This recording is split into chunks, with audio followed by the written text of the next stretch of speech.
Join us on a road trip through 6 destinations, with 22 days of non-stop hunting after one species, with only one objective: to experience stag culture.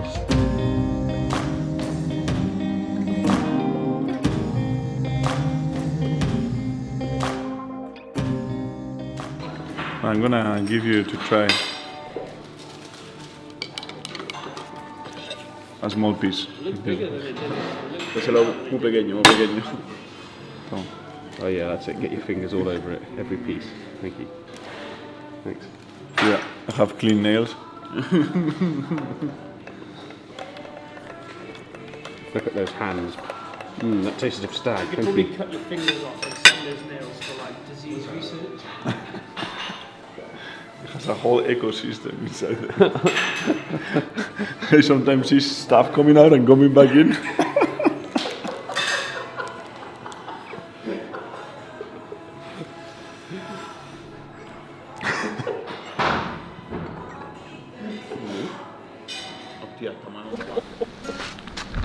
Is this Pedro's? This is Pedro's new record, isn't it? I think that's twisted, Pedro. That's pretty much broken. I think that is, yeah.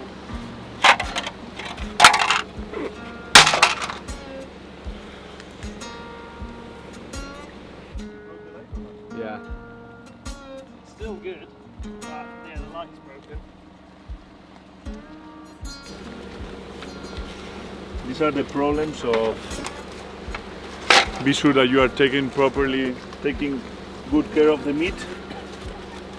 People just go hunting and they don't think about making sure that the meat doesn't go to waste and that it's properly after so many days in the field. And here,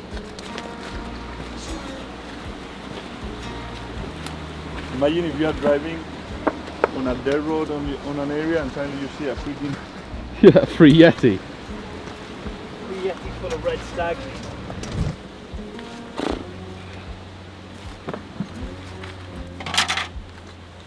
we go.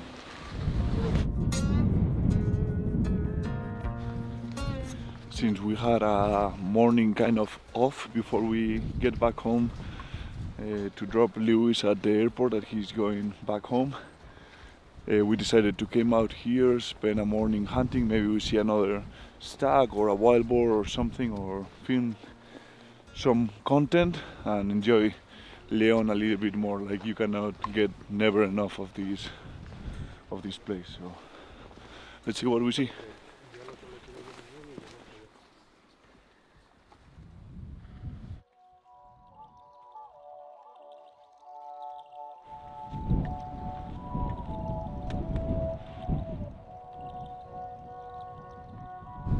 Do you like this place?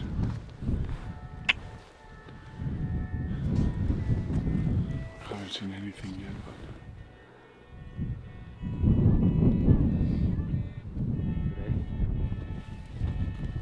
good for the drone. You're gonna save battery.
We are heading slowly back. We have been checking all these pockets and they look amazing, but it's too windy, so I think the animals are a bit lower today.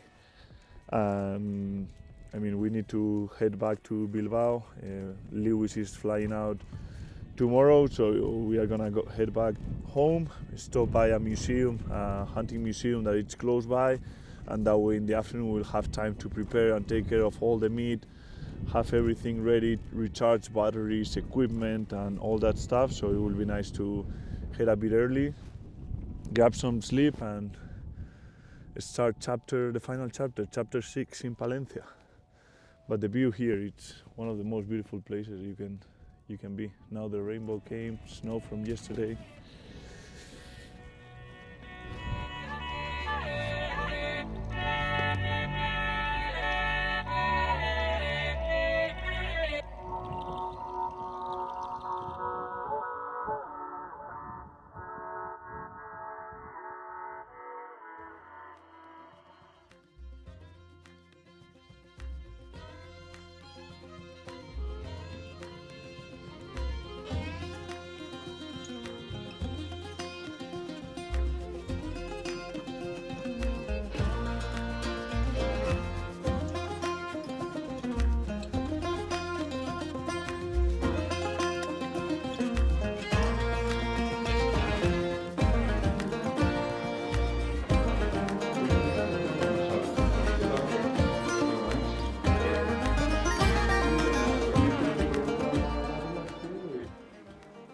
Since we had some time off, we decided to stop by here by the Hunting Museum or Wildlife Museum that is in León, that was built by Eduardo Romero, which is a very well-known hunter from Spain. Most of the animals are from him, and some of the things that he hasn't been able to hunt, he has compiled those trophies inside a pretty cool museum that I have wanted to come for many years, and we are about to check it out. Let's find out.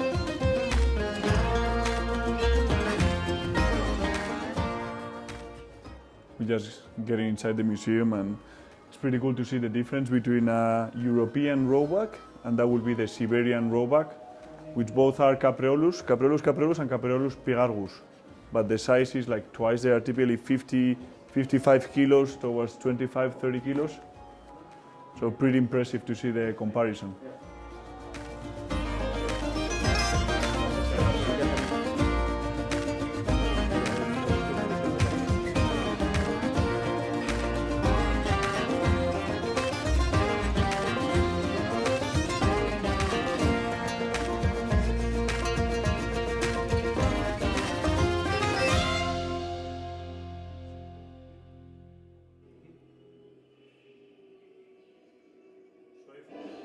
I think this is a great opportunity. This is a live bone structure of a red stag, so you can have a very good idea on the body size, on the vital areas.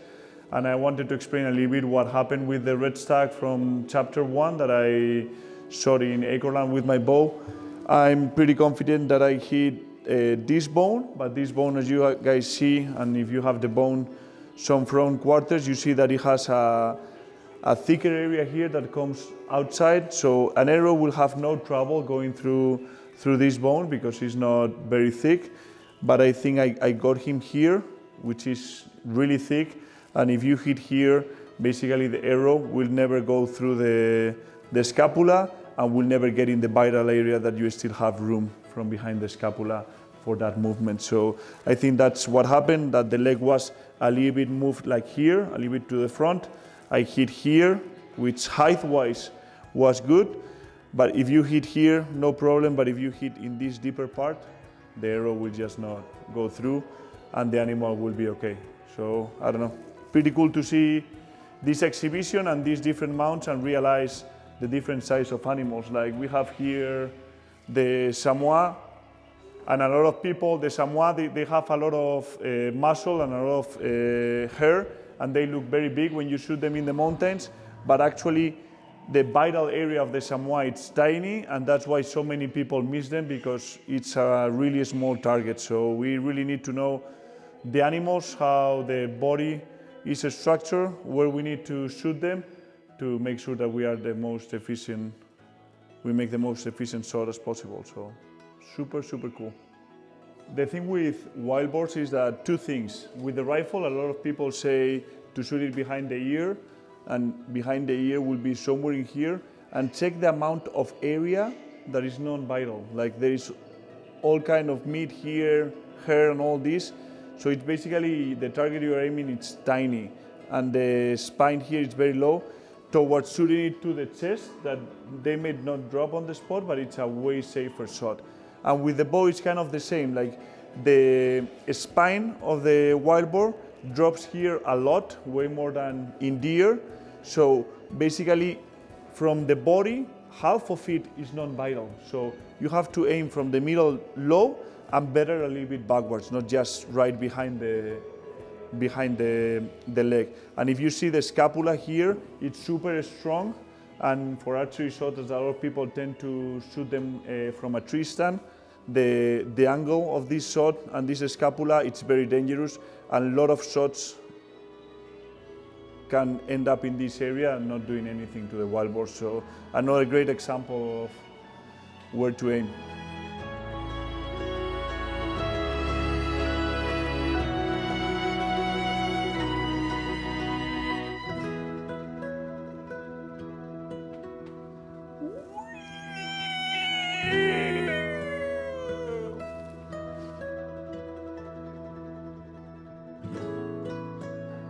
They live in papyrus, and that's why they have such a long nails. You see the hoof? To just walk under above the papyrus and the water.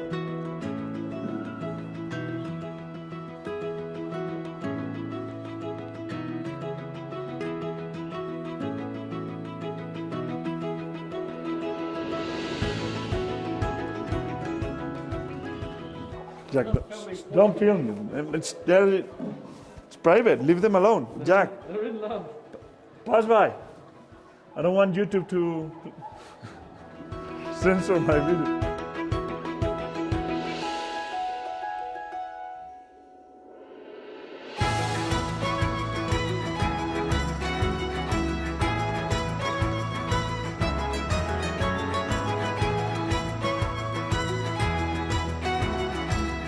Bruno is already falling asleep, so